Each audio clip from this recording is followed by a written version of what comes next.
Hallelujah. मुझे सुनने वाले हर एक को जल्द आने वाले यीशु मसीह के नाम में आप सभी को प्रेम भरा सलाम।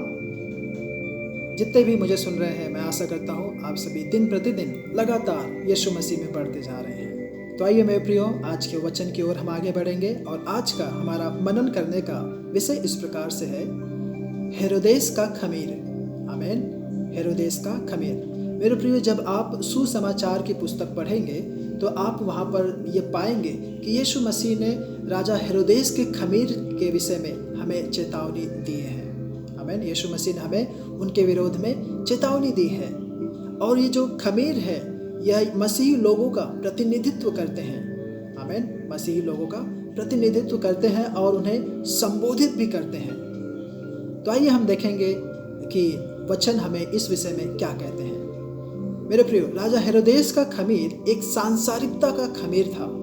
आमीन। एक सांसारिकता का खमीर था। मरकुस रचित सुसमाचार अध्याय 6 आयत 20 में हम पढ़ते हैं कि हेरोदेस को यूहन्ना बपतिस्मा देने वाले की बात सुनकर बहुत अच्छा लगता था। लेकिन 2 आयतों के बाद जब आप पढ़ेंगे, आप देखेंगे कि राजा हेरोदेस को नाच देखने में भी बहुत ही मजा आता था।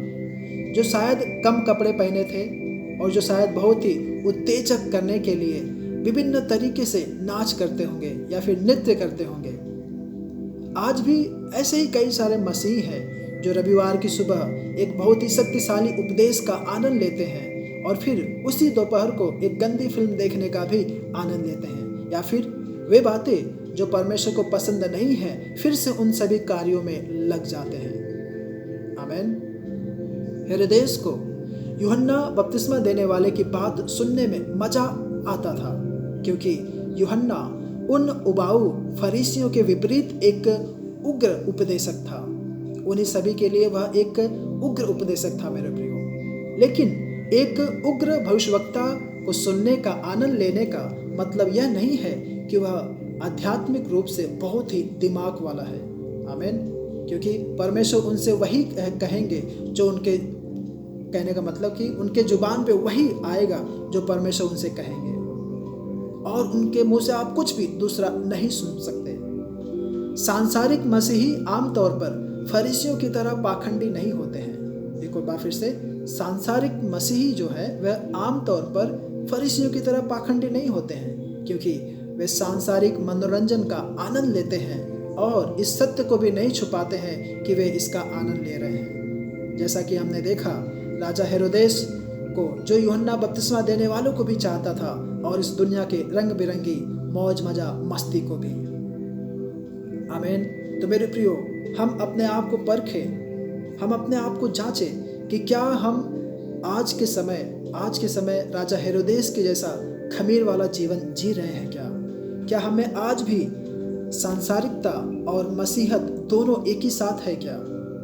मेरे प्रियो, पवित्र वचन बहुत स्पष्ट रूप से ऐसा कहता है कि कोई भी मनुष्य 2 स्वामियों की सेवा नहीं कर सकता। या तो वह एक से मिला रहेगा और एक से बैर करेगा। मेरे प्रियो, आप होने पाए कि कोई भी एक नाव के ऊपर आप सवार हो जाएं। आमीन। मेरे प्रियो, क्या आप आज भी यीशु मसीह में होकर आप इस संसार में जीवन जी रहे हैं? अगर ऐसा है तो आप अपने आप को परखें, आप अपने आप को जांचें और पूरी तरह से उस यीशु मसीह का दामन थाम लें, उस यीशु मसीह का हाथ थाम लें। आमीन। मेरे प्रियो, हम अपने आप को परखें, हम अपने आप को जांचें। परमेश्वर इस छोटे वचनों के द्वारा आपको आशीष करे, अनुग्रहित करे। आइए हम प्रार्थना करें।